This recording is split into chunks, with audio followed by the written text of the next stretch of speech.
April 30th, 1945.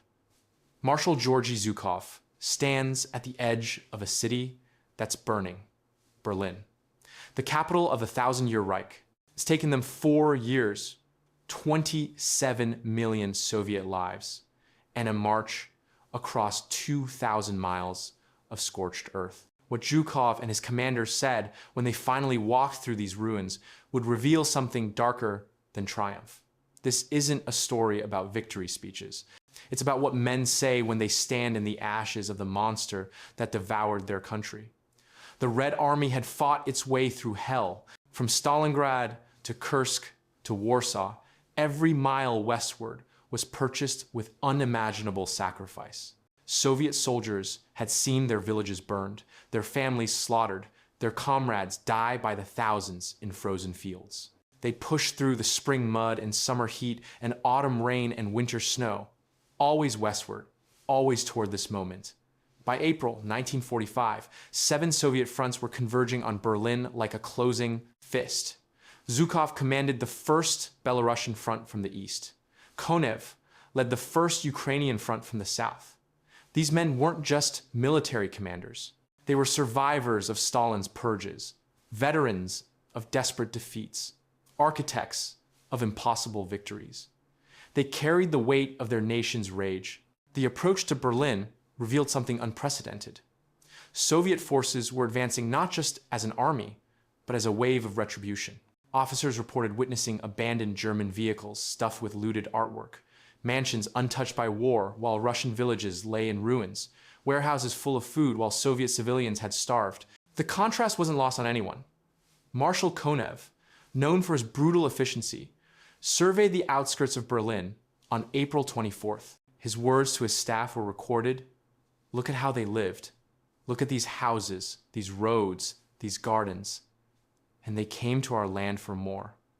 The irony cut like a blade. Germany had invaded seeking Lebensraum, living space. Yet they'd already possessed plenty. April 30th, Soviet forces break through to the Reichstag. The building is burning. The streets around it are carpeted with rubble and bodies.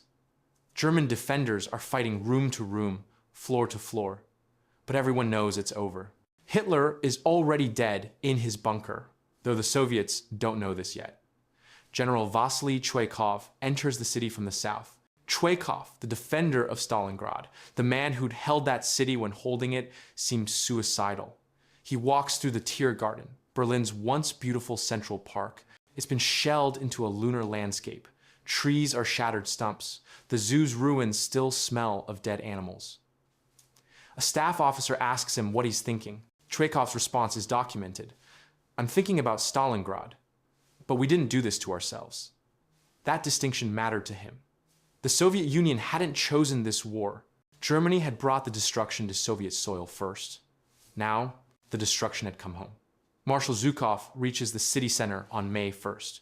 He's the man who will accept Germany's surrender. His career has been one of brutal mathematics, calculating acceptable losses, ordering men into meat grinders, winning through sheer grinding attrition.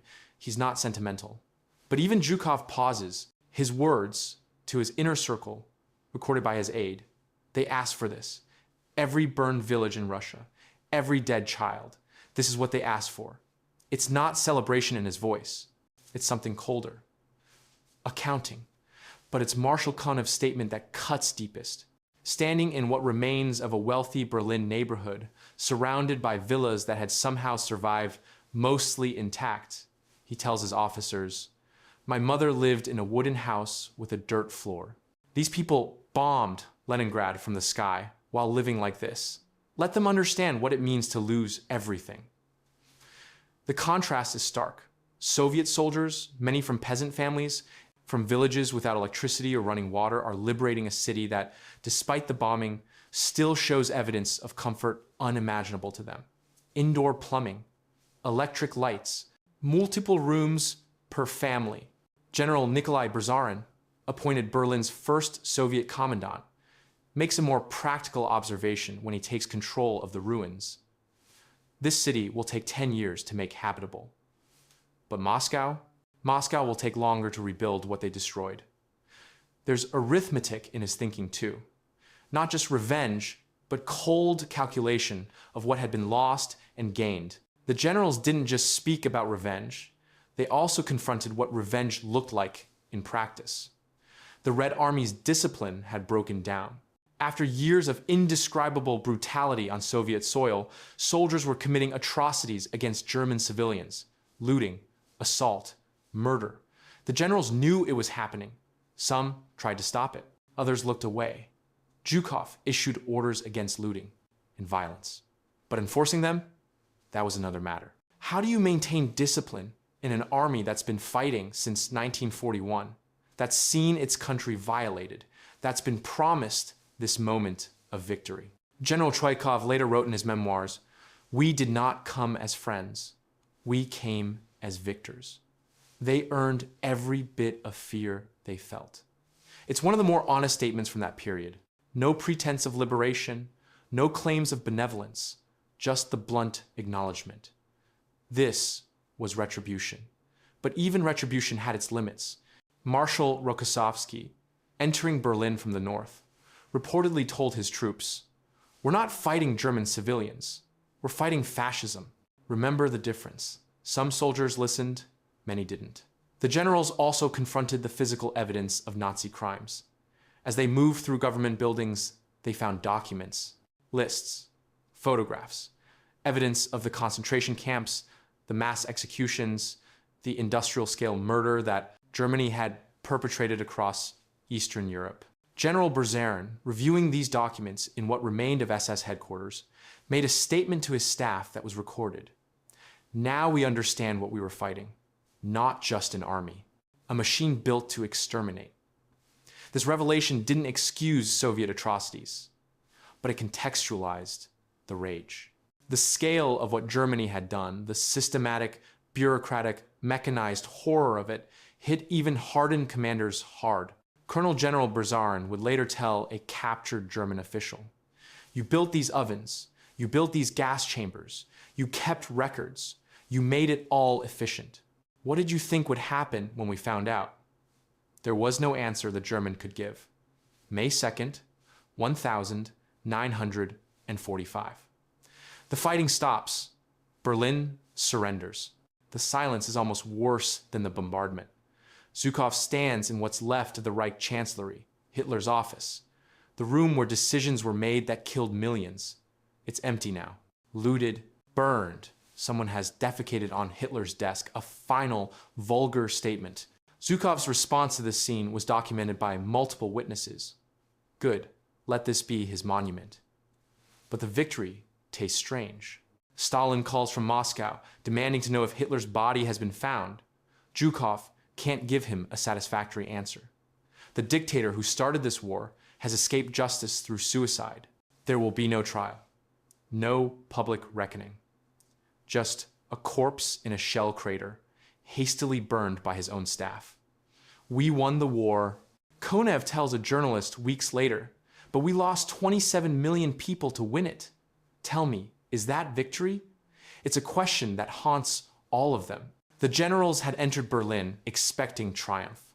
What they found instead was a wasteland that mirrored their own country's devastation. Two empires had destroyed each other.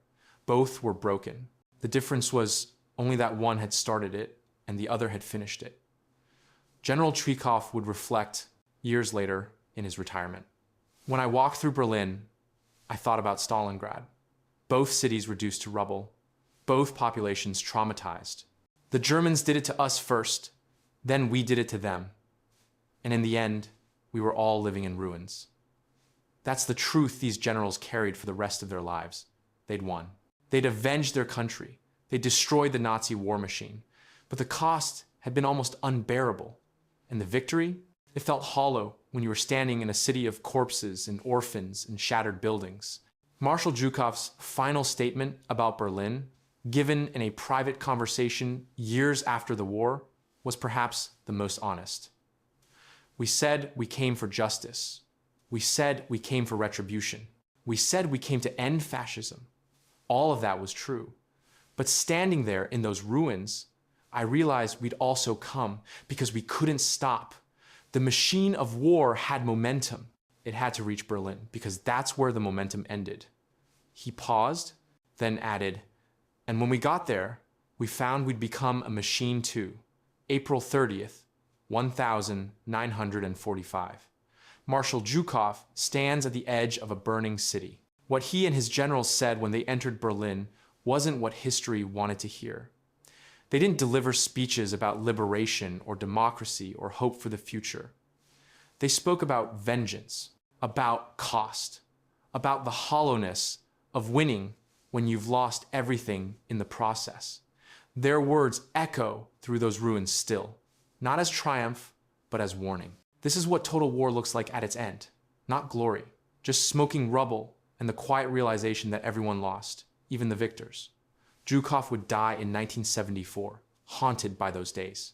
Konev in 1973. Trekhov in 1982. They'd all lived long enough to see Berlin rebuilt, to see Germany divided, to see the Cold War turn their victory into the opening move of another conflict. And their words, the ones they spoke in those first days in Berlin, they're the most honest testimony we have about what war actually costs.